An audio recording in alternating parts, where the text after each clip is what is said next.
João capítulo 20 será o texto da nossa meditação.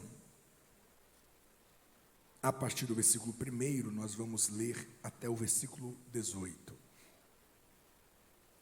Diz: E no primeiro dia da semana, Maria Madalena foi ao sepulcro de madrugada, sendo ainda escuro, e viu a pedra tirada do sepulcro. Correu, pois, e foi a Simão Pedro e ao outro discípulo a quem Jesus amava, e disse-lhes: Levaram o Senhor do sepulcro, e não sabemos onde o puseram. Então Pedro saiu com outro discípulo e foram ao sepulcro. E os dois corriam juntos, mas o outro discípulo correu mais apressadamente do que Pedro e chegou primeiro ao sepulcro. E abaixando-se, viu no chão os lençóis, todavia não entrou. Chegou, pois, Simão Pedro, que o seguia, e entrou no sepulcro e viu no chão os lençóis, e que o lenço que tinha estado sobre a sua cabeça não estava com os lençóis, mas dobrado num lugar à parte. Então entrou também o outro discípulo, que chegara primeiro ao sepulcro, e viu e creu, porque ainda não sabiam a Escritura, que era necessário que ressuscitasse dentre os mortos. Tornaram, pois, os discípulos para casa. E Maria estava chorando fora, junto ao sepulcro, e estando ela, pois, chorando, abaixou-se para o sepulcro, e viu dois anjos vestidos de branco, assentados onde jazera o corpo de Jesus, um à cabeceira e outro aos pés. E disseram-lhes: Mulher, por que choras? E ela lhe disse: Porque levaram o meu Senhor, e não sei onde o puseram. E tendo dito isto, voltou-se para trás e viu Jesus em pé, mas não sabia que era Jesus. E disse-lhe Jesus: Mulher, por que choras? Quem buscas? E ela, cuidando que era um jardineiro, disse-lhe: Senhor, se tu o levaste, dize-me onde o puseste, e eu o levarei. Disse-lhe Jesus: Maria. Ela, voltando-se, disse-lhe: Raboni, que quer dizer mestre. Disse-lhe Jesus: Não me detenhas, porque ainda não subi para o meu Pai, mas vai para os meus irmãos e dize-lhes que eu subo para meu Pai e vosso Pai, meu Deus e vosso Deus. Maria Madalena foi e anunciou aos discípulos que vira o Senhor e que ele lhe dissera isso. Você pode dizer amém? Senhor Jesus, torna cativo o nosso entendimento a essa palavra, no poderoso sangue de Jesus, no poderoso nome de Jesus. Amém. Semana que vem, domingo da semana que vem, dia 9, é o domingo que nós celebramos, o domingo de Páscoa. Domingo de Páscoa é aquela data a qual nós refletimos, celebramos de maneira mais intensa, de maneira mais emblemática, a respeito da ressurreição de Jesus. É verdade que a igreja precisa celebrar melhor, com muito mais entusiasmo, esta data. E nós precisamos crescer nisso. Pensando nisso, eu pretendo hoje e terça-feira que vem nós falarmos a respeito da ressurreição. Hoje, falarmos da ressurreição mais pelo lado de dentro do sepulcro. E terça-feira que vem, se assim Deus nos permitir, falarmos a respeito dos acontecimentos externos do sepulcro e o quanto que isso deve ensinar a nossa fé e o nosso seguir a Jesus. O fato é que Paulo vai nos ensinar ao longo das suas epístolas, principalmente em 1 Coríntios capítulo 15, que a ressurreição é a principal doutrina da nossa fé. Paulo vai dizer que se Cristo não ressuscitou, então é vã a nossa fé. Às vezes nós vamos psicoadaptando algumas verdades, alguns ensinamentos, ao fato que nós vamos perdendo estímulos, encanto, impacto, por nós ouvirmos muitas vezes sobre a mesma coisa. E a ressurreição é um desses temas, onde que nós, geralmente, ao ouvir falar sobre a ressurreição, a gente acaba perdendo o fascínio, a vibração da alma, do que a ressurreição deve representar para nós.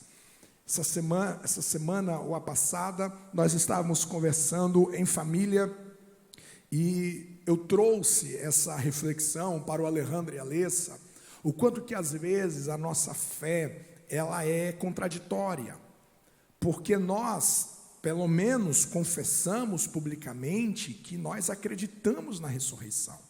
A ressurreição de Cristo, a ressurreição dos mortos no último dia, é o maior evento sobrenatural da criação. Nada se compara ao poder da ressurreição, nada se compara. Você não consegue conceber logicamente, por exemplo, pessoas que foram queimadas, pessoas que foram carbonizadas, pessoas que foram comidas por animais ao longo da história. Imagina pessoas que morreram desde Adão, e o texto vai dizer que na ressurreição do último dia todos irão ressuscitar. Que poder é esse que vai trazer a existência a esses corpos, e não são outros corpos. A ressurreição não é um corpo novo que Deus vai dar a essas pessoas, porque senão seria reencarnação, é o mesmo corpo. Que poder é esse? Não tem como nós compararmos um evento semelhante a esse. Em tese, nós acreditamos. Você acredita nesse evento, sim ou não? Amém? Nós acreditamos. Então a gente acredita em um milagre, deixa-me utilizar esse termo, absurdo. E às vezes a gente não consegue crer em coisas menores, que nos desafia hoje, que nos desafia agora. Às vezes nós temos profunda dificuldade de crer numa provisão do Senhor, numa providência dos céus. Às vezes nós temos uma terrível dificuldade de crer naquilo que Deus pode fazer hoje, que comparado ao sobrenatural da ressurreição é uma coisa minúscula. Então a gente precisa pensar na ressurreição como um amparo à nossa fé.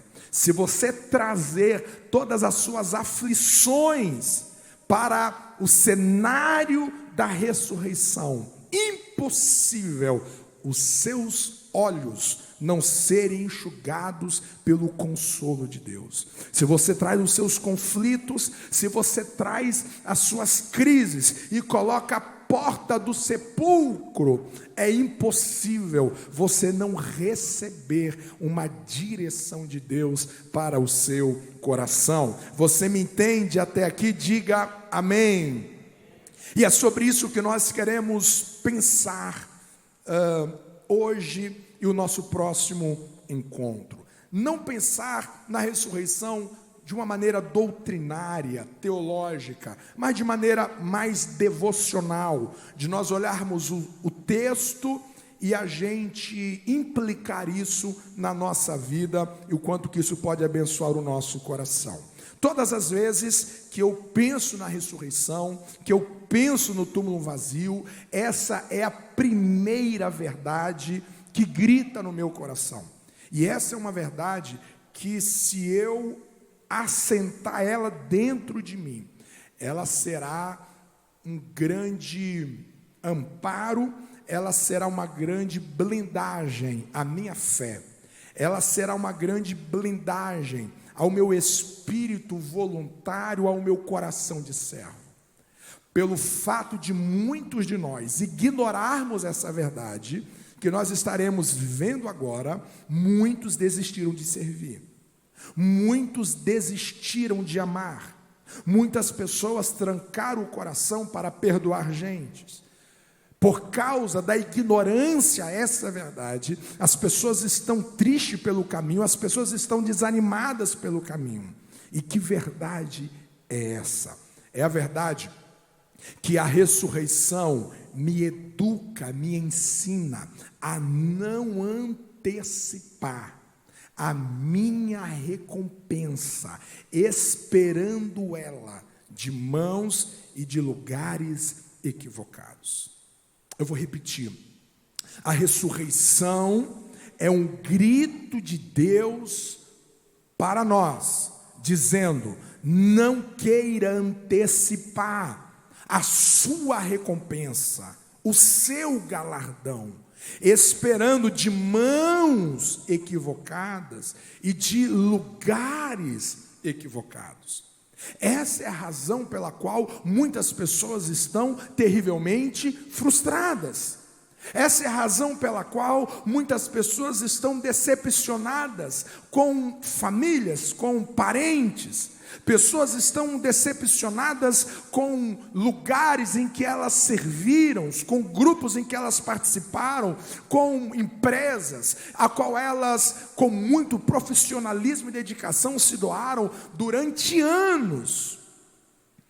E de repente, elas começam a interpretar a correspondência do que essas pessoas deram a elas, a despeito do seu sacrifício, a despeito do seu empenho, a despeito da sua dedicação, e ela faz uma balança e não bate.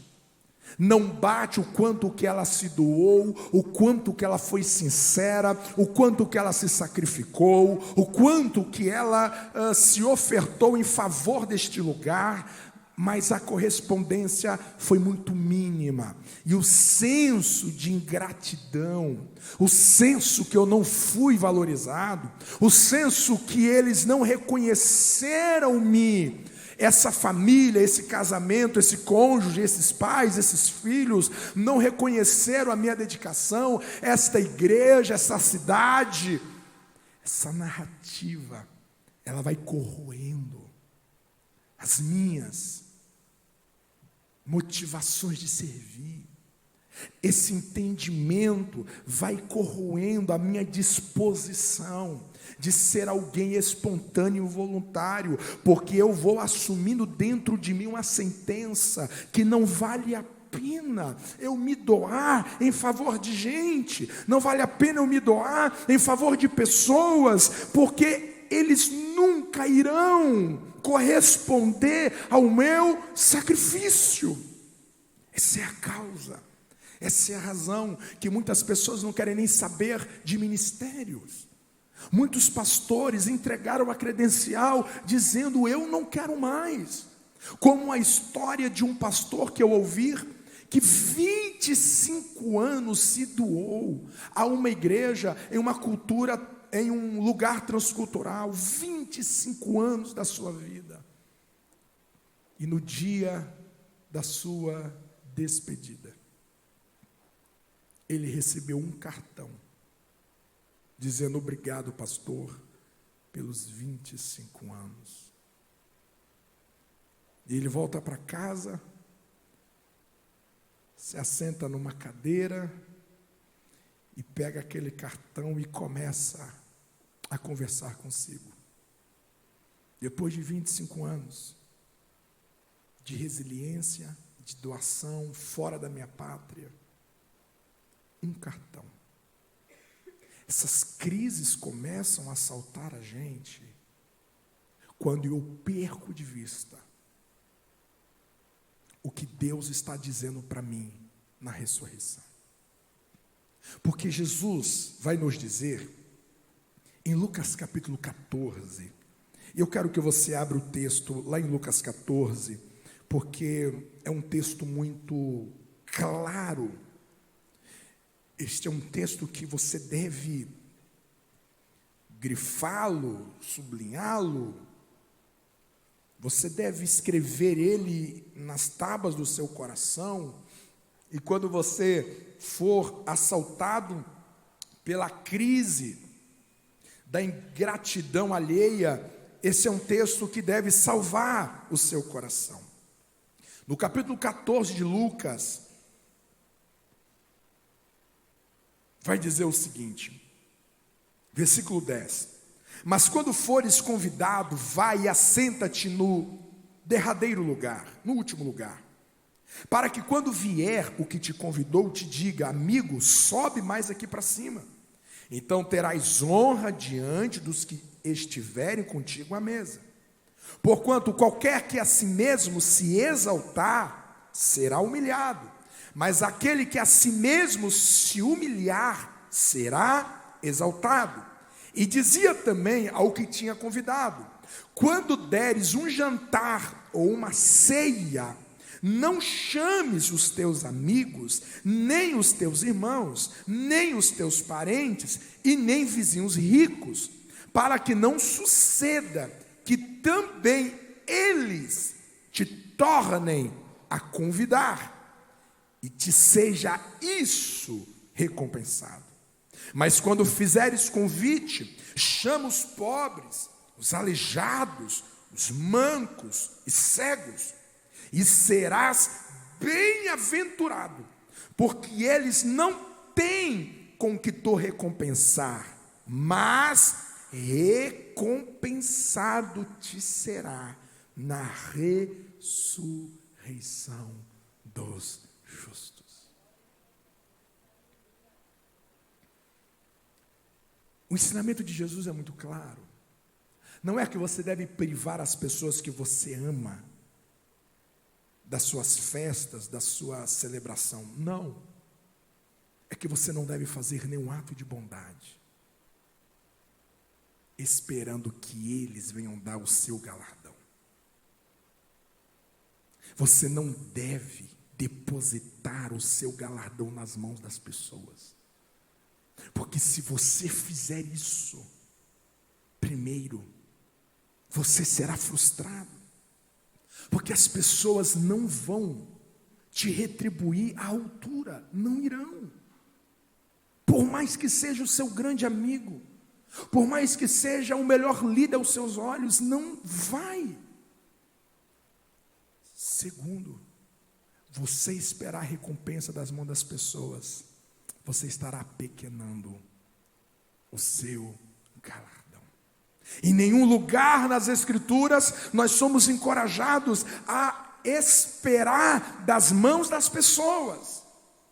Em nenhum momento Deus te educa a colocar o seu galardão na mão do seu líder, na mão do seu cônjuge, na mão do seu funcionário, na mão do seu patrão, na mão daqueles a qual você tem servido. O texto vai dizer que o seu galardão, diz o Senhor em Apocalipse 22, o vosso galardão está comigo. Eis que cedo venho e o vosso galardão está comigo. A ressurreição vai dizer que vale a pena. Vale a pena cada sacrifício que você derrama em favor do reino de Deus. Porque se você paralisa os seus olhos na sexta-feira, você é tomado por uma crise de valor. Porque você olha para a sexta-feira e você o vê, aquela cruz do meio, tendo um homem ensanguentado, tendo um homem torturado, tendo um homem flagelado. Você vê um homem totalmente deformado pela dor, pelos açoites. E você faz uma pergunta: será que vale a pena mesmo? Vale a pena amar tanto? Vale a pena ter tanta misericórdia? Vale a pena? Vale a pena você ter compaixão de gente, vale a pena você investir finanças, vale a pena você investir a sua vida em projetos, em pessoas, vale a pena.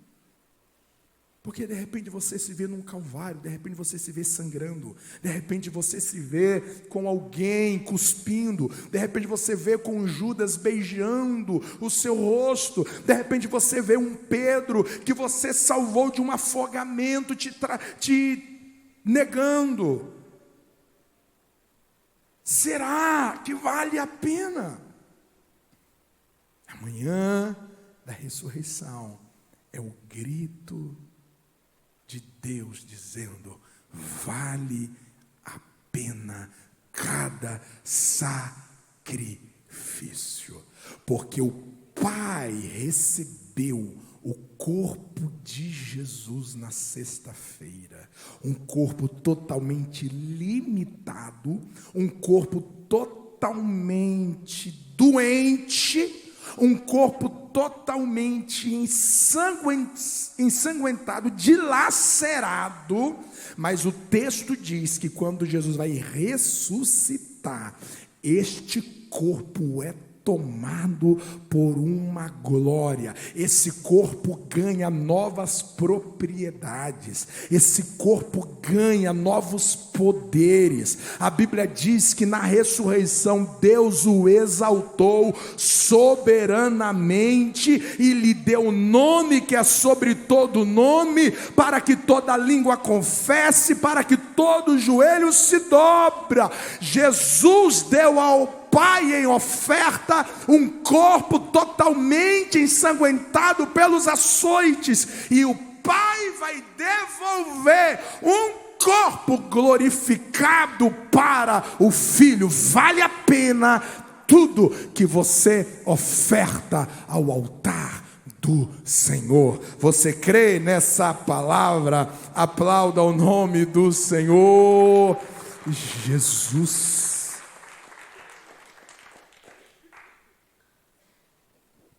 A ressurreição me livra de todo sentimento de frustração que eu vou sendo atacado ao longo do meu serviço ao Senhor e do meu serviço às pessoas. Amém, amém, amém. Segundo lugar, quando nós olhamos para amanhã da ressurreição, a gente percebe que Jesus é introduzido no túmulo com feridas enormes em seu corpo. Um azorrague, que era o chicote de açoite, tinha na sua ponta chumbo, pedaços de ossos, exatamente para rasgar o corpo do condenado. Para quem assistiu A Paixão de Cristo, do Mel Gibson, por mais que sabemos que tudo aquilo ali foi uma maquiagem, mas talvez traz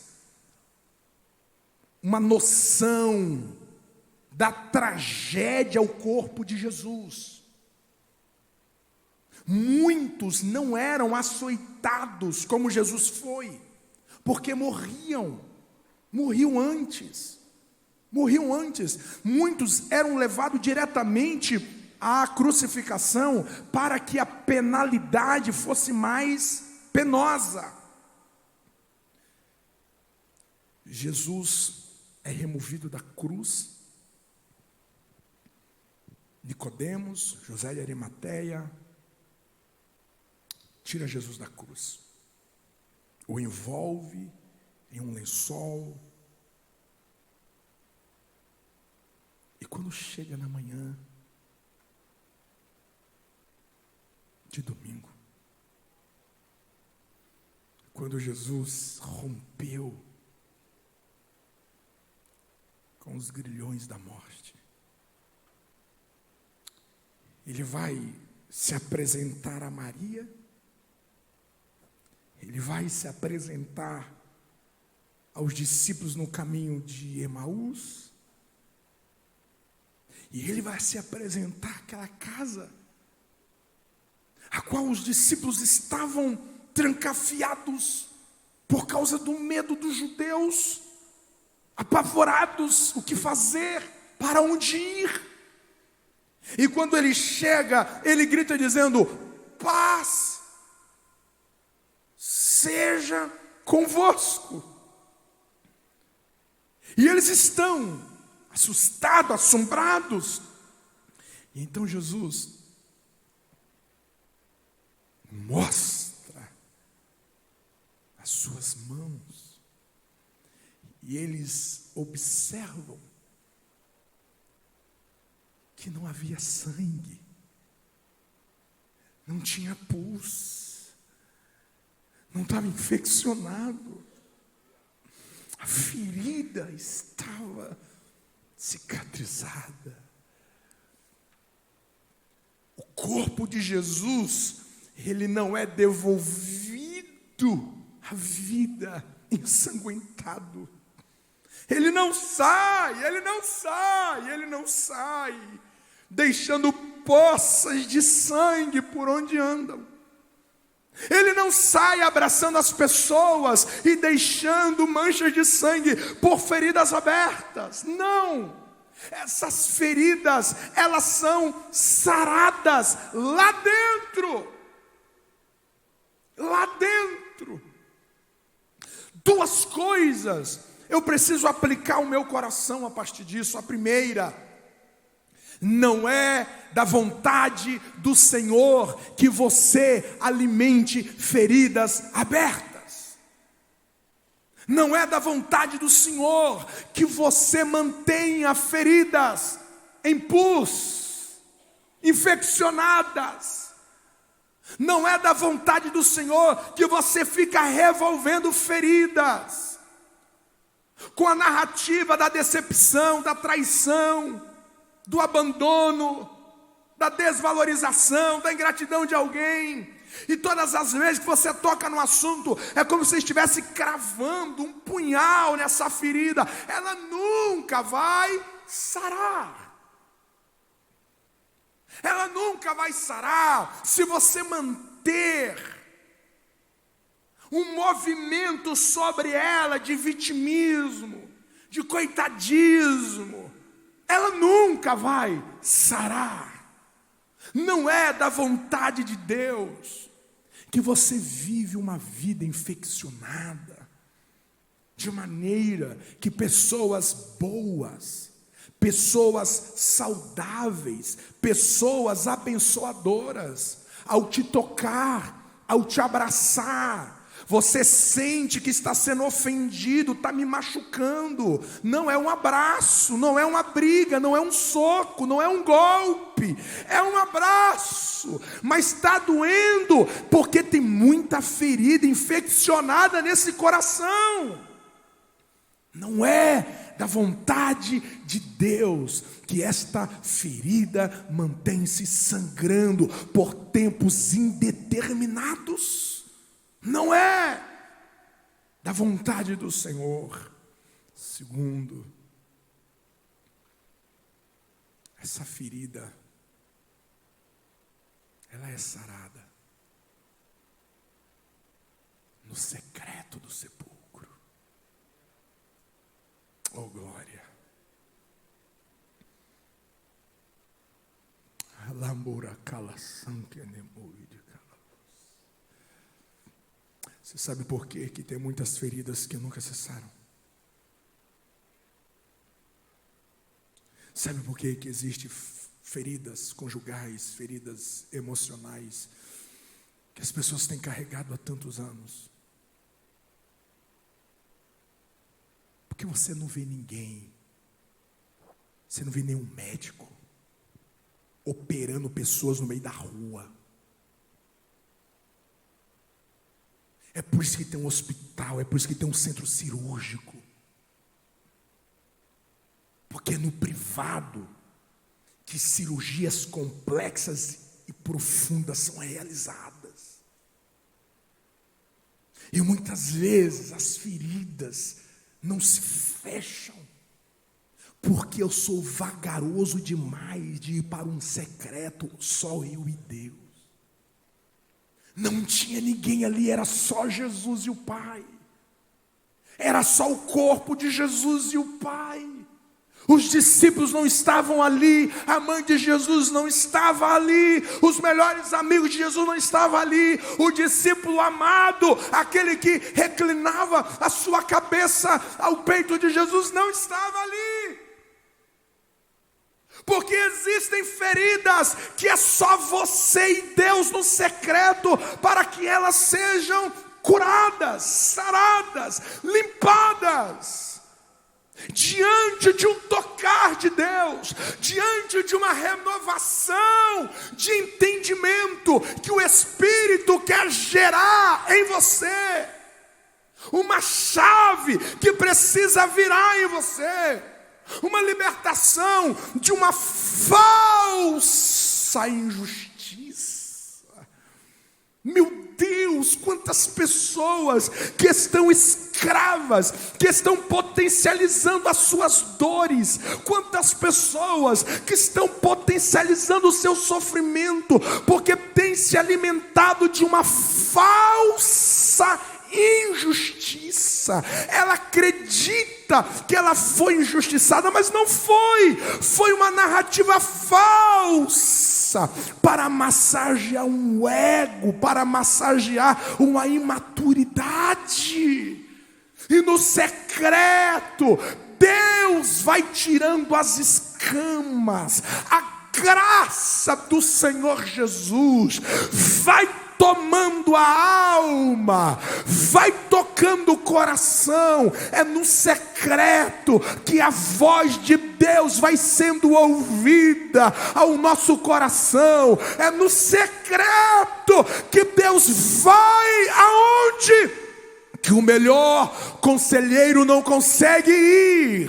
É no secreto que ele vai, aonde que o melhor terapeuta, o melhor psicólogo, o melhor psiquiatra não consegue ir. É lá que ele vai, quando os remédios não conseguem chegar. No secreto, a presença, o tocar, o mover, o sobrenatural dos céus consegue te abraçar e cicatrizar você. Quem recebe o poder dessa palavra, aplauda ele em nome de Jesus.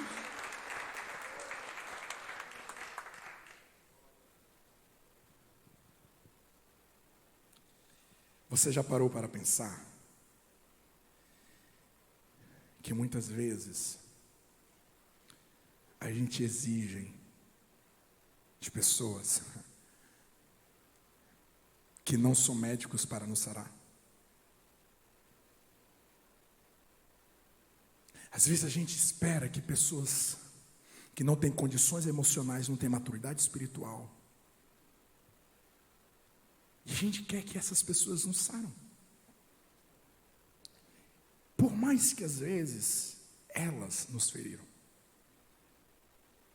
Existem feridas que somente Deus pode cicatrizar. E Ele não vai fazer isso nessa agenda louca de ativismo que nós temos. Ele não vai fazer isso com essa quantidade de tempo que a gente dá para Ele. Ele não vai fazer isso. Ele, como diz o W. Tozer, que Deus não vai se dobrar à nossa pressa. Não vai. A ferida vai continuar lá. A hemorragia vai continuar. As dores permanecerão. Enquanto nós não entrarmos no nosso quarto, fechar a nossa porta e orar ao nosso Pai, que nos vê e nos recompensa publicamente. A ressurreição vai nos dizer: existem coisas que só serão saradas no secreto entre você e Deus. Amém? Você pode dizer para quem está ao seu lado: Deus quer te sarar no secreto. Diga assim para ele: Deus quer te sarar no secreto.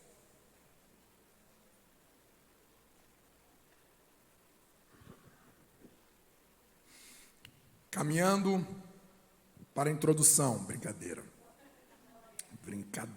gente. Meu Deus do céu. A grandeza da vida. A grandeza da vida é como nós deixamos as coisas quando saímos.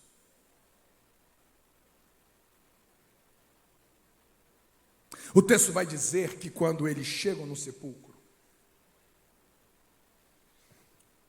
os lençóis estão arrumados e o pano,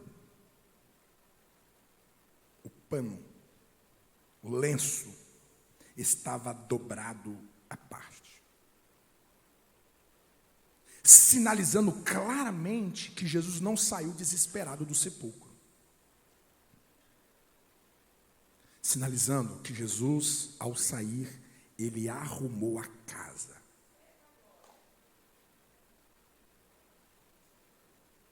Amém? Como que nós estamos deixando os lençóis por onde que a gente passa? Como que nós estamos deixando os lenços nos corações das pessoas por onde que a gente passa? Quando a gente sai de casa, quando a gente sai da casa dos pais para um casamento, quando a gente sai de casa para um dia de trabalho, quando a gente sai do trabalho para casa, quando a gente sai de um trabalho para o outro, quando a gente sai de uma igreja para outra, de uma cidade para outra. Existem pessoas que não podem voltar na igreja que saíram. Existem pessoas que não podem voltar para a cidade que saíram, porque deixou a casa desarrumada demais. Deixou a casa uma tempestade. E Jesus está dizendo: então, por onde que você passar, deixe as coisas organizadas no que tange as suas mãos a fazer. Mostre que as coisas não pioraram depois que você passou por lá. Sinalize que você é alguém que carrega a autoridade de trazer ordem ao caos e não caos à ordem. Deus deseja que a gente feche os ciclos, deixando a casa arrumada. E aqui, linkando a isso, existem coisas que eu preciso deixar para trás, porque percebe que Jesus vai deixar os lençóis, Jesus vai deixar aquilo que lhe serviu. Ao descer da cruz, aqueles lençóis, aquele lenço, foi útil, foi importante, mas para onde que ele está indo? Ele está indo para a glória. Ele está voltando para casa. Essas roupas essa indumentária, esses lençóis não lhe servem mais. Você consegue discernir isso?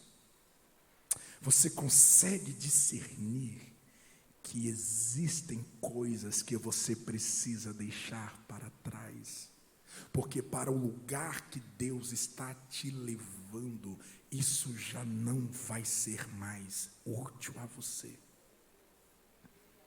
Isso tem a ver com hábitos, isso tem a ver com relacionamentos. Existem alguns relacionamentos que têm prazos de validade. Não relacionamento conjugal, relacionamento interpessoal. Tem prazo de validade.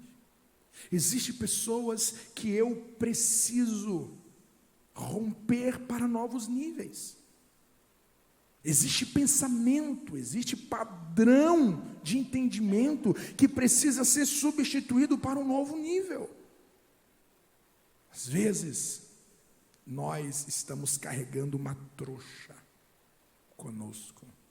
E essa trouxa não é de 2022, não é de 2021, não é de 2020. Essa trouxa é de décadas atrás. E Deus está dizendo: aonde que eu quero te levar? Você não precisa mais disso. Eu tenho novas vestes para você. Eu tenho novas estratégias para você. Eu tenho novas ferramentas. Eu tenho novos instrumentos para você. Eu tenho novas criatividades. Eu tenho novas experiências.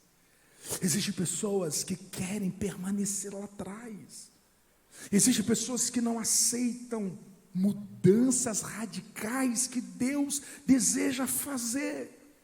Existem algumas pessoas que, aliás, existem algumas mudanças que, se não forem forçadas, nunca acontece. Se Deus não envia as pragas no Egito, se Deus não permite as aflições do Egito crescerem sobre o povo de Israel, eles nunca iriam querer sair de lá. E Deus às vezes está dizendo: meu filho, eu quero elevar você, eu quero te tirar desse ambiente, eu quero te tirar desse lugar, eu quero te tirar dessa dimensão. Mas você precisa deixar para trás algumas coisas, porque eu tenho coisas novas para você. Eu tenho um novo jeito de viver, eu tenho novos sentimentos para você. Paulo vai dizer: quando eu era menino, eu pensava como menino, eu sentia como menino, eu agia como menino. E às vezes nós carregamos isso conosco, sentimentos infantis, pensamentos infantis e ações infantis.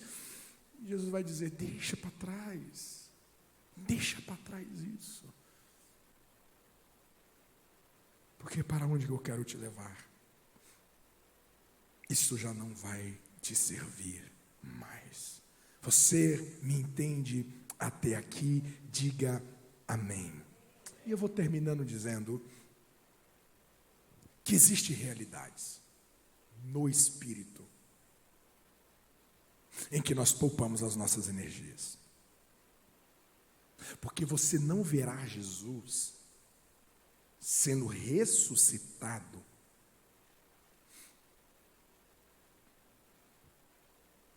e usando a sua força física para remover a pedra. Ele não precisou gastar energias para remover a pedra, porque quem o ressuscitou foi com o mesmo poder que removeu a pedra. Existe um lugar em Deus que você está, que você nem precisa colocar a mão. Você nem precisa desgastar tentando convencer, tentando fazer, tentando resolver, nem precisa. Existe um lugar em Deus que o próprio Espírito vai na tua frente e diz: eu vou remover. Claro que nós sabemos que a pedra não foi removida para Jesus sair. Foi removida para as pessoas verem o que tinha acontecido lá dentro. Paulo vai dizer em Romanos 8:11 que foi o Espírito Santo que ressuscitou Jesus. Ei, o Espírito Santo gera no ventre de Maria. E o Espírito Santo traz dentre os mortos. É como se o Espírito Santo dizendo: você foi fiel a mim enquanto você viveu. eu serei fiel a você. Não existe nenhum outro lugar melhor do que você viver na dependência do Espírito Santo de Deus. De você se encher do Espírito e dizer: Espírito, guia-me, guia o meu ser, guia minhas vistas, guia o meu olhar, guia os meus sentimentos, guia as minhas decisões. Você já parou para pensar que existe um número gigante de pessoas exaustas entre nós, espiritualmente dizendo? Falo de pastores, falo de líderes, falo de cristãos, cansados demais. Só que a Bíblia diz que o jugo é suave, o fardo é leve. Seguir a Jesus tem os seus desafios? Tem, mas nunca pode ser um peso. Nunca você pode pensar que estar diante de Jesus em oração, estar diante de Jesus em louvor, em adoração, seguir a Jesus é um fardo. Você não pode pensar isso. Porque se for uma fadiga, isso significa dizer que você está investindo energias. Onde que, se você dependesse do Espírito, Ele iria agir por você. É por isso que nós somos chamados a viver uma vida de oração. Um certo escritor vai dizer: quando o homem trabalha, mas quando o homem ora, Deus trabalha. Às vezes nós estamos cansados demais para mudar o coração do cônjuge, para mudar o coração dos filhos, para mudar alguma situação. E o Espírito Santo diz: se você dependesse de mim, clamasse por mim, estivesse em mim, você não precisaria levar marretas para tentar quebrar essa pedra. Eu mesmo removeria. Eu mesmo tiraria isso diante de você. Existe um poder dentro de nós, pela pessoa do Espírito Santo, que se nós nos movermos nele, você vai poupar batalhas erradas.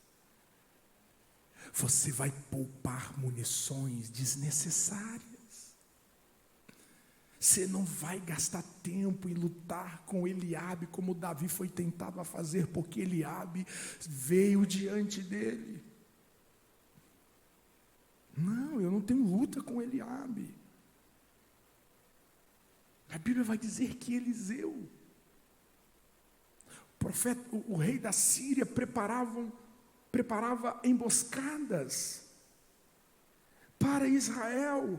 E Deus revelava, o Espírito do Senhor revelava o profeta, lá no secreto dele.